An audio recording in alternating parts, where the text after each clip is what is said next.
Bienvenidos a otro mensaje de Liderando el Camino con Jesús, y hoy vamos a estar discutiendo y considerando el capítulo número 8, versículos 1 al 4, y el tema de este mensaje es el Espíritu versus la ley. Así que quédese con nosotros, denle like a la página, compártela y deje sus comentarios. Que Dios les bendiga.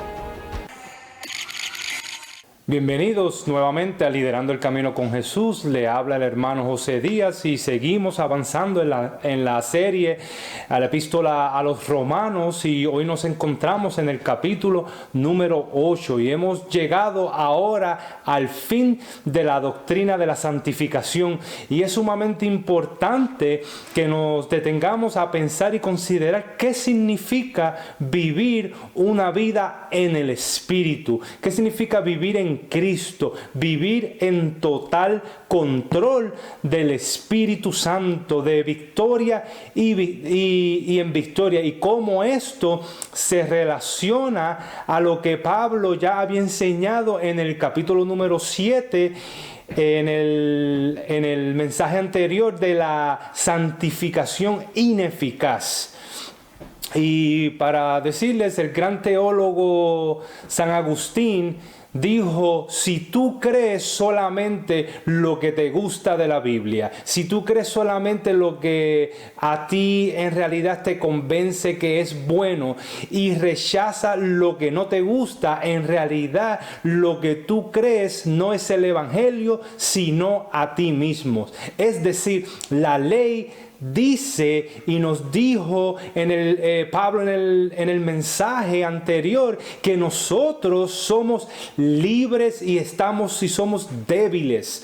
La ley dice que estoy fracasado. La ley dice que yo soy culpable de pecado, que no puedo cumplir la ley a perfección y que mi fruto es muerte. Y en contraste, el Evangelio dice, afirmando que somos nosotros amados por Dios, que somos salvos por fe, por gracia, que estoy seguro de mi salvación. Dice la palabra en Romanos 5, versículos 1 al 2, justificados pues por la fe, tenemos paz para con Dios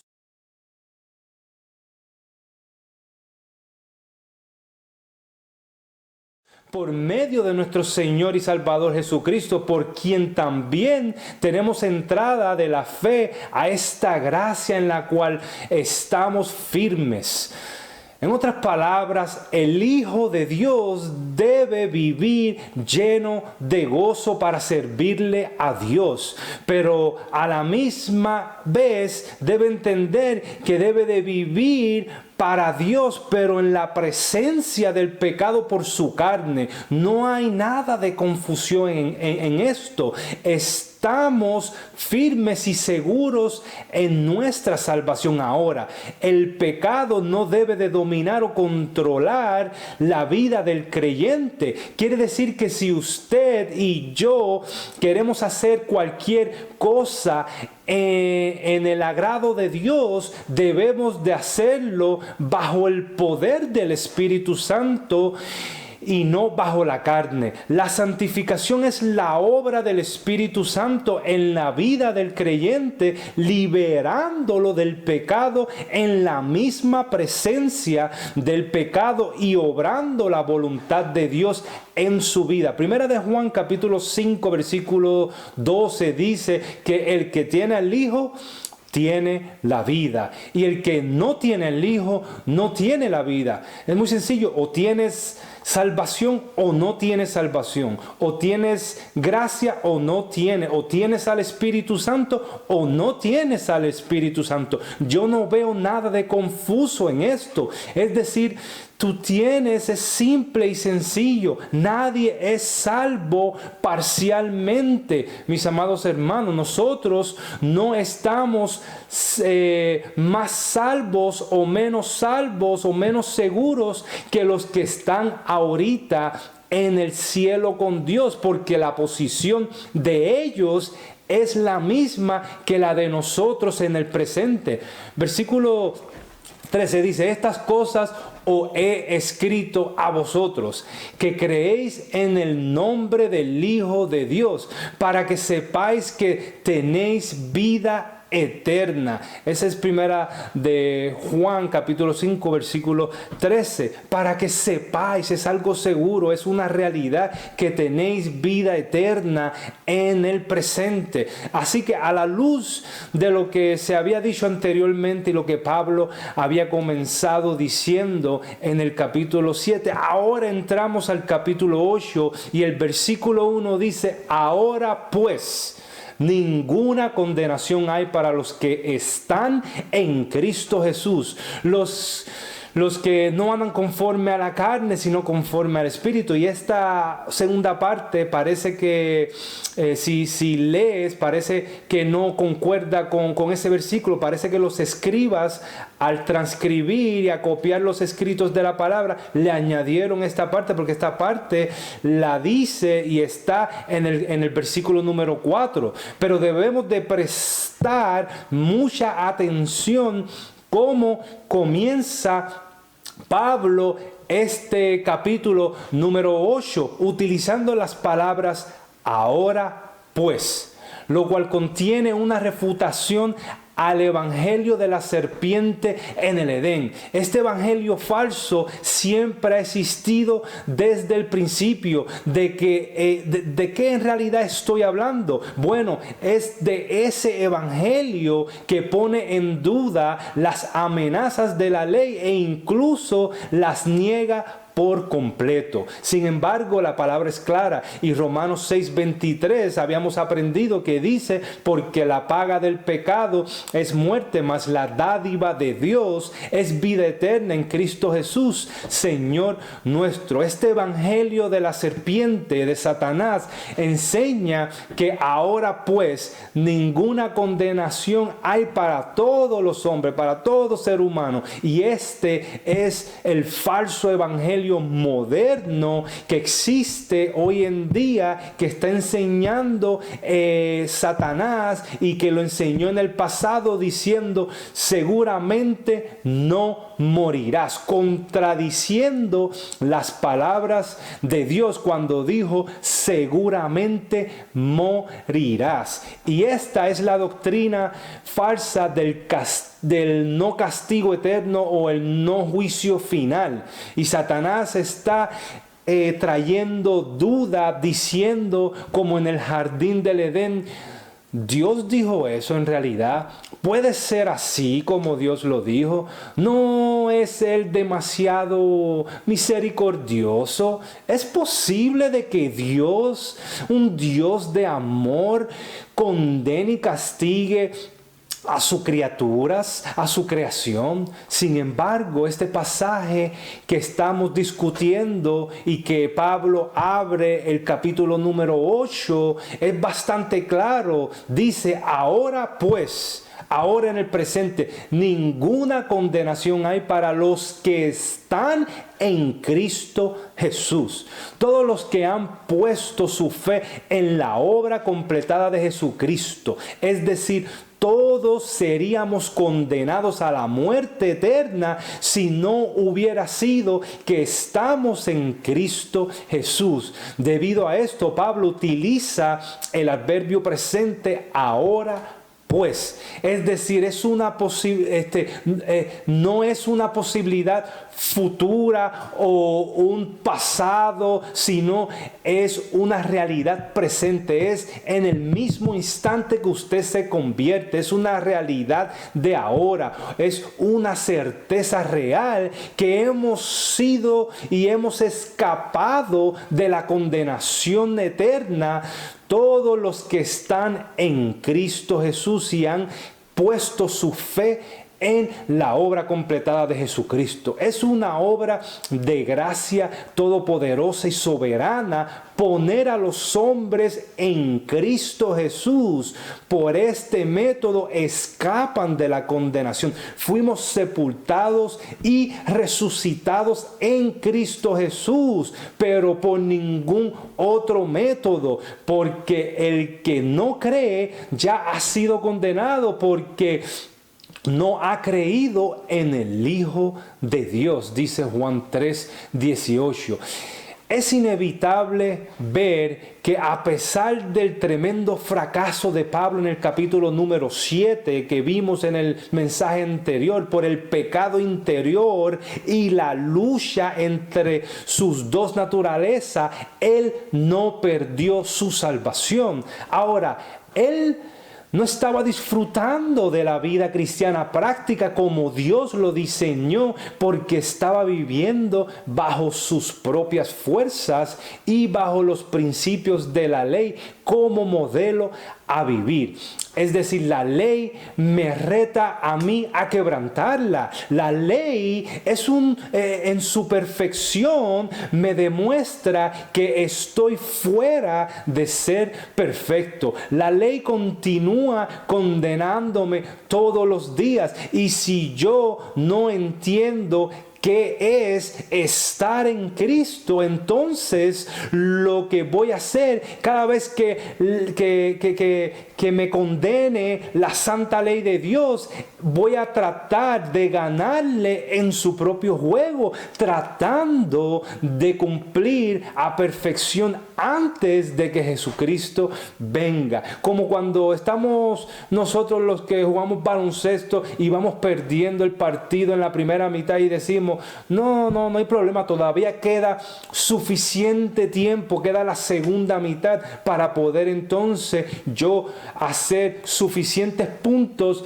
para poder ganar el partido. Mis amados oyentes, déjeme ser honesto, sincero con usted. Dios sabe que la obediencia a Él no puede tener lugar o llevarse a cabo a través de nuestros propios esfuerzos. Por esto Jesucristo dijo en Juan 15:7-10, empero yo os digo la verdad, es necesario que yo vaya, porque si yo no fuere, el Consolador no vendrá a vosotros, mas si yo fuere, os le enviaré, y cuando Él viniere, redarguirá al mundo de pecado, de justicia y de juicio. De pecado ciertamente, porque cuanto no cree en mí, y de justicia por cuanto voy al Padre y no me veréis más, y de juicio por cuanto el príncipe de este mundo es juzgado. Es decir, mis amados hermanos, el Paracletos es el regalo de Dios a todo creyente para que pueda vivir una vida que produzca fruto para Dios mismo. ¿Y cómo podemos hacer eso? Bueno, ¿se acuerda que siempre he dicho en los mensajes anteriores que cuando usted ve un porqué en las epístolas de Pablo, pregúntese por qué ese porqué está ahí? Porque él está dando una explicación de lo que ha dicho antes. Y ahora leemos en el versículo 2 que dice, porque la ley del Espíritu de vida en Cristo Jesús me ha liberado de la ley del pecado y de la muerte.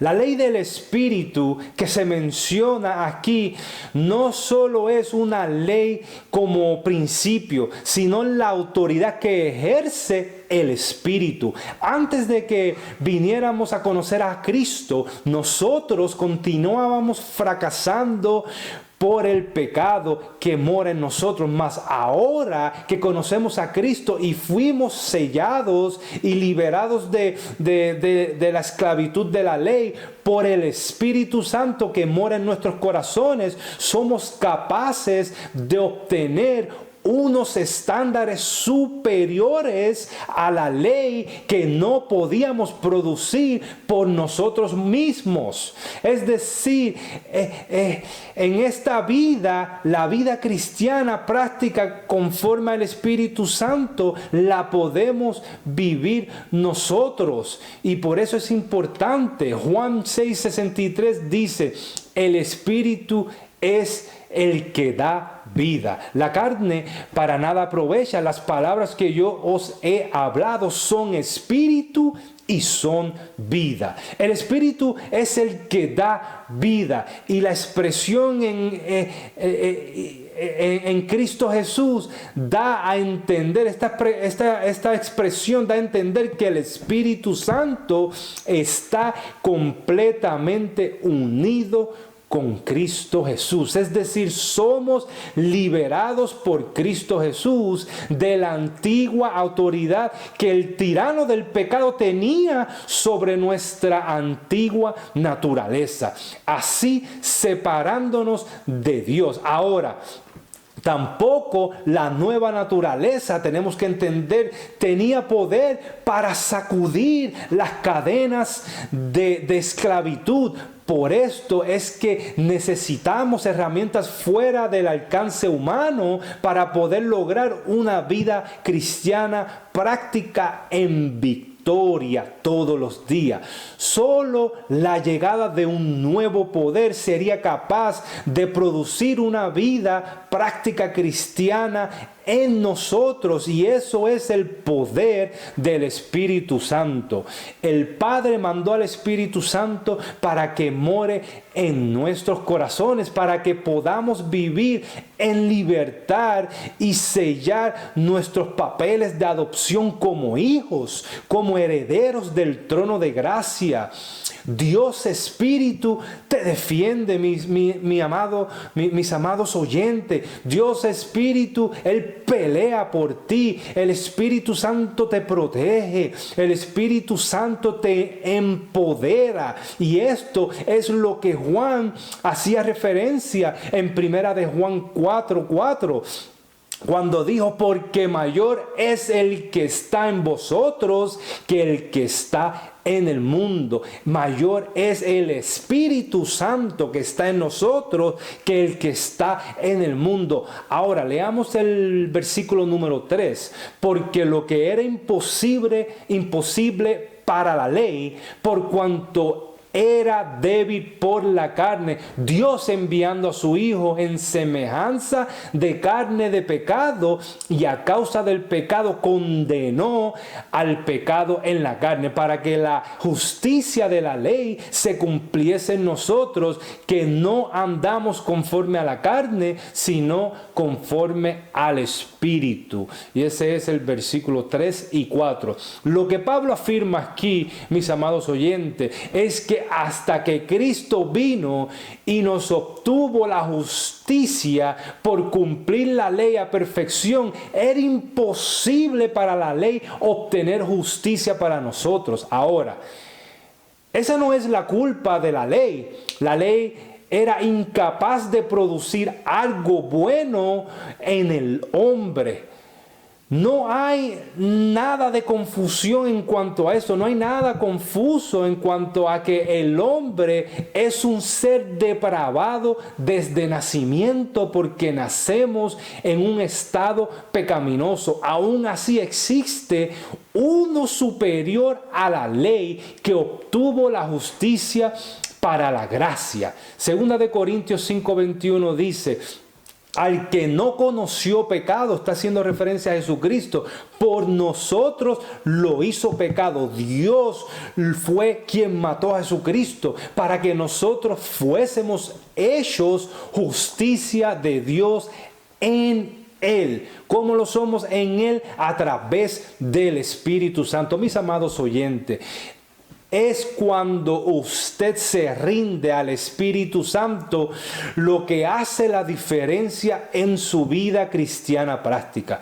Gálatas 3, del 24 al 25, dice: de manera que la ley ha sido nuestro ayo para llevarnos a Cristo, a fin de que fuésemos justificados por la ley. Pero venido la fe, ya no estamos bajo ayo. La palabra ayo, la palabra griega ayo, es paidagogos, y en español es pedagogos, que significa un esclavo de confianza en una familia que acompaña al niño de la familia a la escuela. Él no era el instructor del niño, pero ejercía una supervisión general sobre él. El esclavo solo se encargaba de llevar al niño a la escuela, pero no era su maestro. De la misma manera, la ley era nuestro ayo, nuestro esclavo, que nos llevaba a la necesidad de un Salvador. Pero cuando nosotros llegamos a Cristo, ya no necesitamos a la ley, a la ley por igual, a fin de que seamos justificados por la fe en Cristo Jesús, Señor nuestro. La ley no puede producir justicia porque la carne es débil. La ley no es el problema, somos nosotros. Pero ahora se presenta algo fuera de nuestro alcance, y es el Espíritu Santo. Y este es un nuevo principio de cómo nosotros debemos de vivir la vida cristiana práctica. El pecado ha sido condenado en nuestros cuerpos, pero no ha sido retirado de nosotros, de nuestros cuerpos. Este principio es importante que usted lo entienda. Este cuerpo corruptible tiene que ser levantado y redimido para vestirse de incorrupción. Y hoy es el Espíritu Santo quien nos libera. Y ahora, si volvemos otra vez al versículo 4, que dice: para que la justicia de la ley se cumpliese en nosotros, que no andamos conforme a la carne, sino conforme al Espíritu. ¿Ve? Lo mismo que decía la segunda parte del versículo 1, que ahora sí encaja y hace sentido, y sí va aquí, ¿verdad? No andamos conforme a la carne, sino conforme al Espíritu. Y esto es expresado en voz pasiva para indicarnos que el Espíritu Santo es el único que puede producir una vida de obediencia que la ley demandaba, pero la ley no pudo y no podía producirla.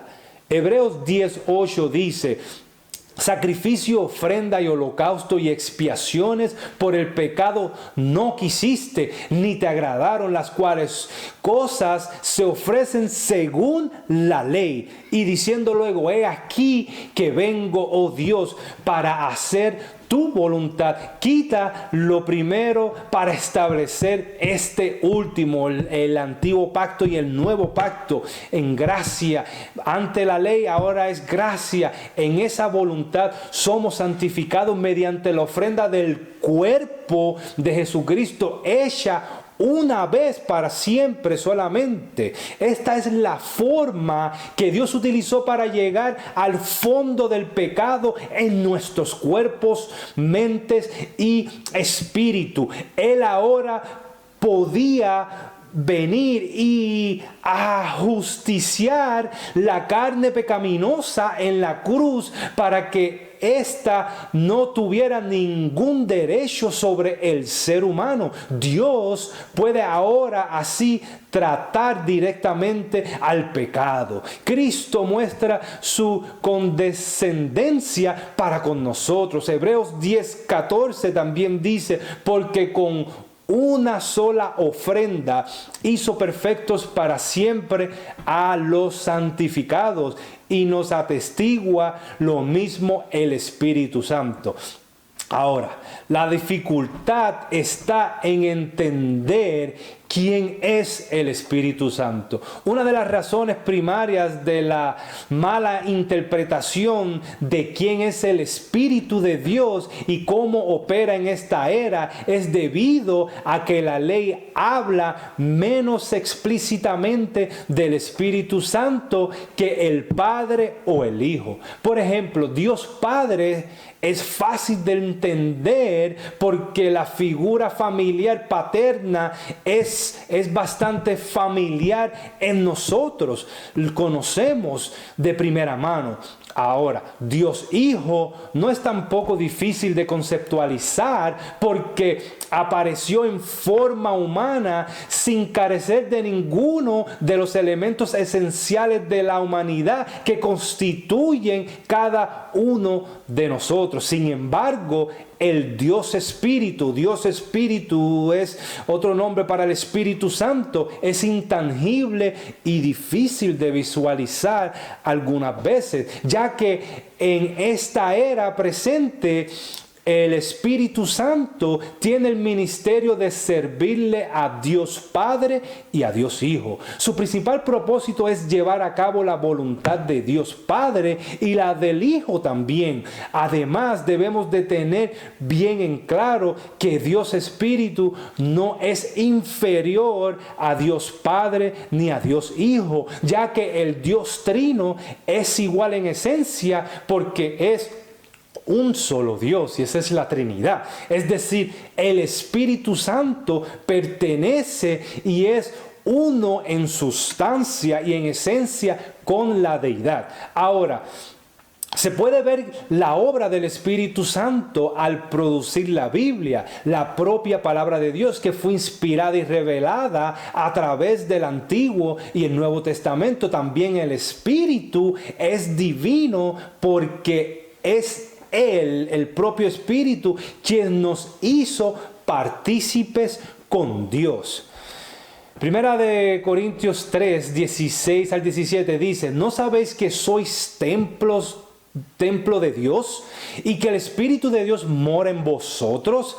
Si alguno destruye el templo de Dios, Dios le destruirá a él, porque el templo de Dios, el cual sois vosotros, santo es. Es claro en la mente del apóstol Pablo que la morada del Espíritu Santo en nosotros es estar habitado por Dios mismo, es que Dios mismo está en nosotros. En este pasaje se puede observar que el Espíritu Santo y Dios son usados indistintamente en cómo habitan en el creyente como templo.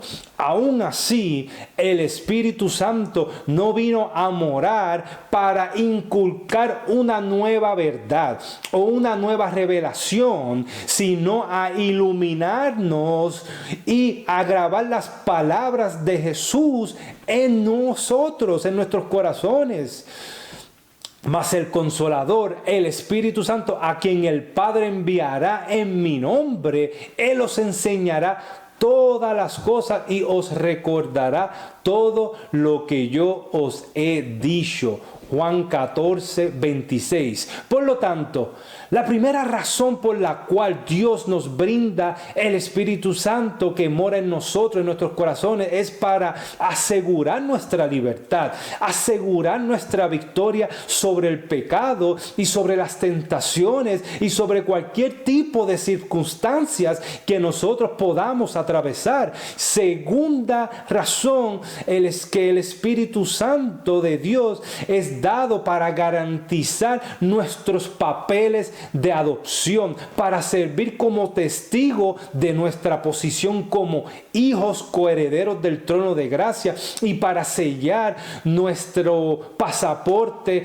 hacia la vida eterna. Y la tercera razón por la cual Dios nos brinda su Espíritu es para brindar esperanza de la gloria venidera, la redención de nuestro cuerpo. Así que, mis amados hermanos, vivamos bajo el Espíritu y no bajo la carne, no bajo la ley, sino bajo la gracia. El Espíritu Santo es que le puede dar poder para llevar una vida llena de fruto para Dios. Que Dios los bendiga. Los vemos en el próximo mensaje. Gracias por quedarse hasta lo último. Compártelo, deje sus comentarios y hasta nuestro próximo episodio.